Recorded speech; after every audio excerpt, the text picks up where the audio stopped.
আসসালামু আলাইকুম, স্বাগতম জানাচ্ছি বিবিসি নিউজ আন্তর্জাতিক সংবাদে। শুরুতেই সংবাদ শিরোনাম, এরপর বিস্তারিত। ট্রাম্পের দাবি বহু যুদ্ধের সমাধান করেছেন। সত্যিই কি তাই? যুক্তরাষ্ট্র ইরানের সংঘাতের আশঙ্কার মধ্যেই ইসরায়েল সফরে মোদি। ইরানে তুরস্কের সম্ভাব্য হামলার খবর মিথ্যা, দাবি তুরস্কের। তুরস্কে গ্যাস পাইপলাইনে হামলার সম্ভাবনা, সতর্ক করলেন পুতিন। দর্শক, এতক্ষণ শুনছিলেন সংবাদ শিরোনাম। এখন বিস্তারিত। আপনি যদি ইসরায়েলের ধ্বংস চান এবং মুসলিমদের পাশে থাকেন, তাহলে ভিডিওতে লাইক করে চ্যানেলটি অবশ্যই সাবস্ক্রাইব করে দিবেন এবং আপনার মূল্যবান মতামত অবশ্যই কমেন্টে লিখে জানিয়ে দিবেন। এখন বিস্তারিত। ট্রাম্পের দাবি বহু যুদ্ধের সমাধান করেছেন। সত্যিই কি তাই? মার্কিন প্রেসিডেন্ট ডোনাল্ড ট্রাম্প দাবি করেছেন, গত জানুয়ারিতে দায়িত্ব নেওয়ার পর তিনি ৮টি সংঘাতে হস্তক্ষেপ করেছেন এবং এজন্য তার নোবেল শান্তি পুরস্কার পাওয়া উচিত। তবে যেসব ইস্যু থেকে এসব সংঘাতের জন্ম, তার অনেকগুলোই এখনও অমীমাংসিত। এমনকি কঙ্গোর গণতান্ত্রিক প্রজাতন্ত্র ও কম্বোডিয়া থাইল্যান্ড সীমান্তসহ কিছু অঞ্চলে আবারও সহিংসতা দেখা দিয়েছে। ট্রাম্প যেসব আন্তর্জাতিক বিরোধে হস্তক্ষেপ করেছেন বলে দাবি করা হচ্ছে, তার সংক্ষিপ্ত বিবরণ নিচে দেওয়া হল। আর্মেনিয়া ও আজারবাইজান। গত বছরের ৮ আগস্ট ট্রাম্প আর্মেনিয়া ও আজারবাইজানের নেতাদের একত্র করে একটি যৌথ ঘোষণাপত্রে স্বাক্ষর করান, যেখানে শান্তিপূর্ণ সম্পর্ক গড়ার অঙ্গীকার করা হয়। ১৯৮০-র দশকের শেষ দিক থেকে দুই দেশ বিরোধী জড়িয়ে আছে। ২০২৩ সালে যুদ্ধবিরতিতে সম্মত হলেও মার্চে খসড়া শান্তি চুক্তির পাঠে একমত হওয়ার পরও সেটি স্বাক্ষরিত হয়নি। হোয়াইট হাউসের মধ্যস্থতায় হওয়া ঘোষণাপত্রটি পূর্ণাঙ্গ আইনগত বাধ্যবাধকতা সম্পন্ন শান্তি চুক্তি নয়। আর্মেনিয়ার সংবিধান সংশোধনের প্রয়োজনীয়তাসহ কিছু বিষয় এখনও অমীমাংসিত। দুই দেশ যুক্তরাষ্ট্রের সঙ্গে অর্থনৈতিক চুক্তিও করে, যার মাধ্যমে দক্ষিণ আর্মেনিয়ার একটি কৌশলগত করিডোরে উন্নয়নাধিকার পায় যুক্তরাষ্ট্র।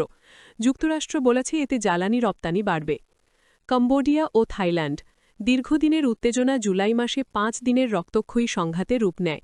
ট্রাম্প দুদেশের সঙ্গে যোগাযোগ করে এবং সংঘাত শেষ না হওয়া পর্যন্ত বাণিজ্য চুক্তি স্থগিত রাখেন।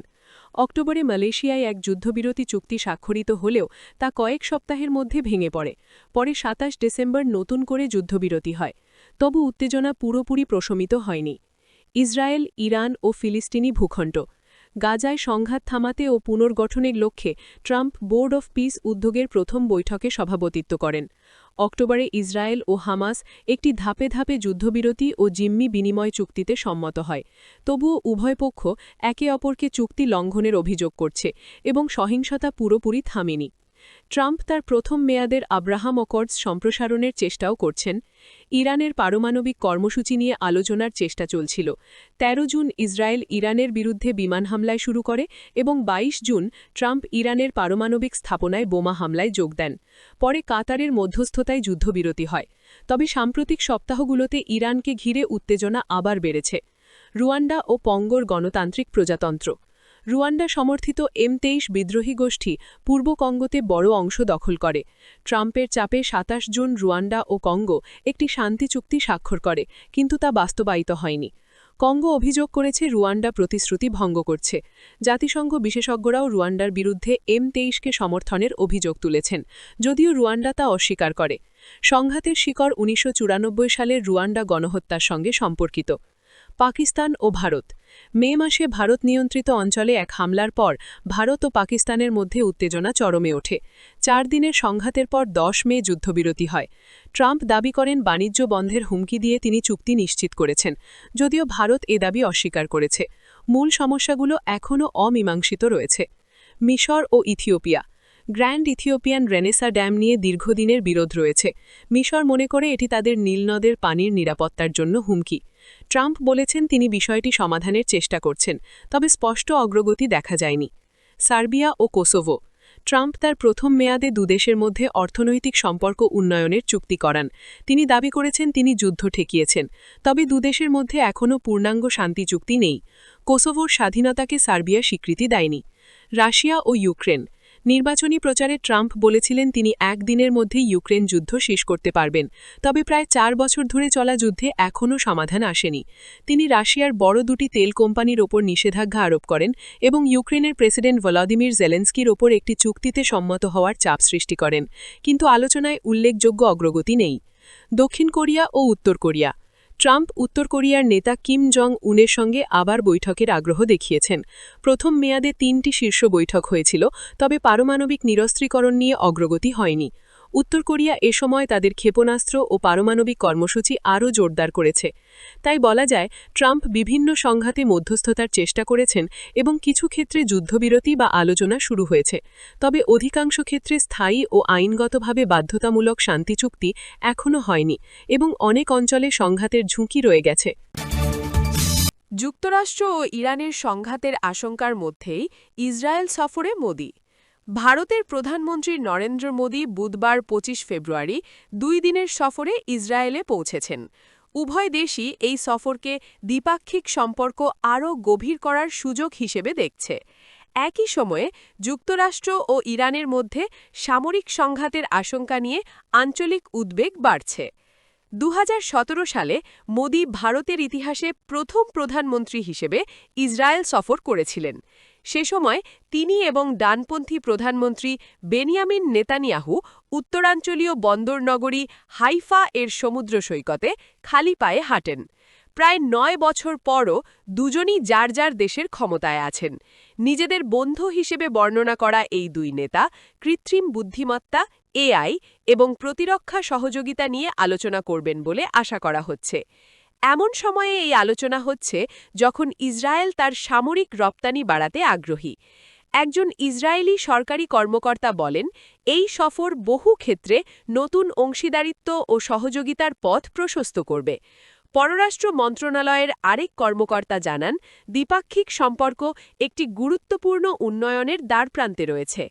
মোদি ইসরায়েলের পার্লামেন্ট নেসেটে বক্তব্য রাখবেন এবং হোলোকাস্ট স্মৃতিসৌধ ইয়াদ ভ্যাশেমে পুষ্পস্তবক অর্পণ করবেন বলে আশা করা হচ্ছে। ইরানের কাছে মার্কিন সামরিক প্রস্তুতি। মোদির এই সফর এমন সময়ে হচ্ছে যখন যুক্তরাষ্ট্র ইরানের উপকূলের কাছে বড় নৌবহর মোতায়েন করেছে। তেহরানের পারমাণবিক কর্মসূচি নিয়ে আলোচনায় অচলাবস্থার প্রেক্ষাপটে সম্ভাব্য হামলার প্রস্তুতি হিসেবে এই পদক্ষেপ নেওয়া হয়েছে। পেন্টাগন একটি বিমানবাহী রণতরী ভূমধ্যসাগরে পাঠিয়েছে, যা ইসরায়েলের উপকূলের দিকে অগ্রসর হচ্ছে। ইরানে তুরস্কের সম্ভাব্য হামলার খবর মিথ্যা, দাবি তুরস্কের। তুরস্কের ডিসইনফরমেশন কন্ট্রোল সেন্টার জানিয়েছে, যুক্তরাষ্ট্র ইরানে আক্রমণ করলে তুরস্ক ইরানের ভূখণ্ডে আক্রমণ করতে পারে। কিছু মিডিয়ায় প্রচারিত এ তথ্য সম্পূর্ণ মিথ্যা। প্রশাসনিক বিভাগ সোশ্যাল মিডিয়ায় একটি পোস্টে বলেছে, কিছু মিডিয়া আউটলেটে যে দাবি করা হয়েছে তা বিভ্রান্তিকর। তুরস্ক প্রতিবেশী দেশের ভূখণ্ড ও সার্বভৌমত্বের প্রতি দীর্ঘমেয়াদী সম্মান বজায় রাখে। সংবাদে আরও বলা হয়েছে, আঙ্কারা নিয়মিতভাবে দেশের সীমান্ত রক্ষার জন্য প্রয়োজনীয় পদক্ষেপ গ্রহণ করে, যা অঞ্চলের কোনো উত্তেজনার সময়ও সমানভাবে প্রযোজ্য। ইরানে তুরস্কের সম্ভাব্য হামলার খবর মিথ্যা, দাবি তুরস্কের।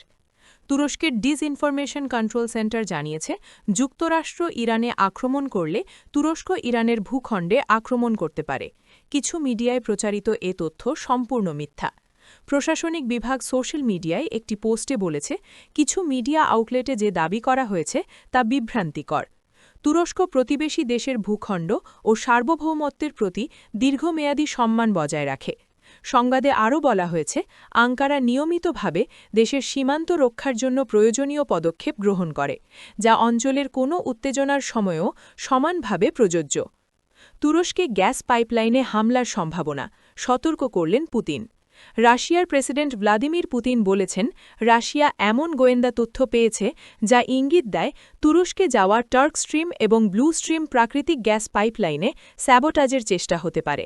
মঙ্গলবার 24 ফেব্রুয়ারি মস্কোর ফেডারেল সিকিউরিটি সার্ভিস FSB এর বৈঠকে তিনি এ মন্তব্য করেছেন। স্থানীয় রাশিয়া ও তুরস্কের সংবাদ মাধ্যম অনুযায়ী পুতিন বলেন, এ তথ্য ইঙ্গিত দেয় যে রাশিয়ার সমুদ্রতলে থাকা গ্যাস অবকাঠামোর ওপর হামলা হতে পারে। তিনি এই সম্ভাব্য হুমকিকে ইউক্রেন যুদ্ধ নিয়ে চলমান আলোচনাকে ব্যাহত করার প্রচেষ্টার সঙ্গে যুক্ত করেছেন। তিনি আরও বলেন, রাশিয়ার শক্তি ও পরিবহন অবকাঠামোকে আরও শক্তভাবে সুরক্ষিত করতে হবে। মস্কো ইউক্রেনকে যুদ্ধ চলাকালীন কৌশলগত সুবিধাসমূহে হামলার জন্য দায়ী করছে।